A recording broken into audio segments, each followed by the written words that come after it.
মুসলমান এমন জাতি, আমরা সকলে জানি মুতার যুদ্ধে আব্দুল্লাহ ইবনে রাওয়াহা সে বাসর ঘরে নিজের বিয়ে করা স্ত্রীটাকে পর্যন্ত রেখে চলে গেছে, সেই স্ত্রীটাকে পর্যন্ত ভালোবাসা দিতে পারে নাই।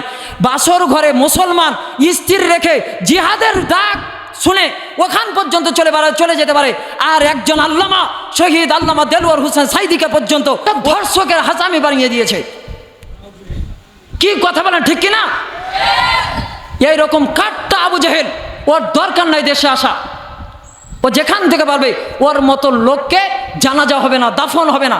যেরকম করে আবু জেহেল আবুল আহাবকে গুতায়া ভরে দিয়েছিল, ওই রকম করে গুতায়া দেখবেন যে এমন একজন ইমাম দ্বারা তাকে নামাজ পড়া হবে, যে ইমাম ওযু তো করবেই না, ইস্তিনজা ছাড়াই পর্যন্ত নামাজ পড়িয়ে দিবে। কথা বলেন ঠিক কিনা?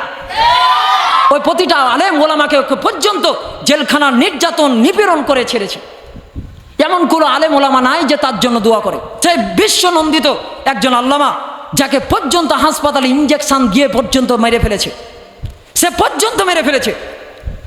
যে লোকটার কথা শুনলে হাজার হাজার হিন্দু মানুষ মুসলমান হয়েছে, খ্রিস্টান মানুষ মুসলমান হয়েছে, অনেক মানুষ পর্যন্ত রসাতলে ডুবেছিল, অনেক মানুষ পর্যন্ত ইসলামের ছায়াতলে এসেছে।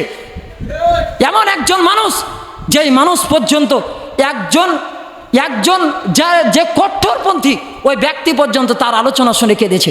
এমন কোনো ব্যক্তি নাই যে তার আলোচনা শুনে কাঁদে নাই। শহীদ আল্লামা দেলওয়ার হোসেন সাইদির কথা বলতে গিয়ে একটাই কথা বলবো, যে তিনি তার মতন উপমা তিনি নিজেই একটাই, ওনার মতন আর কেউ কি আছে? নাই। ঠিক একইভাবে ডক্টর মিজানুর রহমান আজহারি, ঠিক তিনার মতন তিনি একটাই।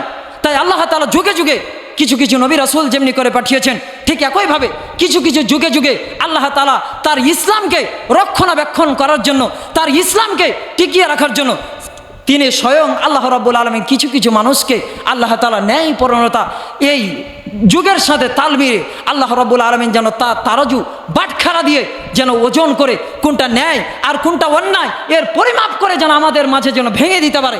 এই জন্য আল্লাহ তাআলা যুগে যুগে তার ন্যায়পরায়ণ শাসক পাঠিয়েছেন। নাকি বলেন? নাকি বলেন? এই জন্য তো শাসক এসেছে, ন্যায়পরায়ণ শাসক।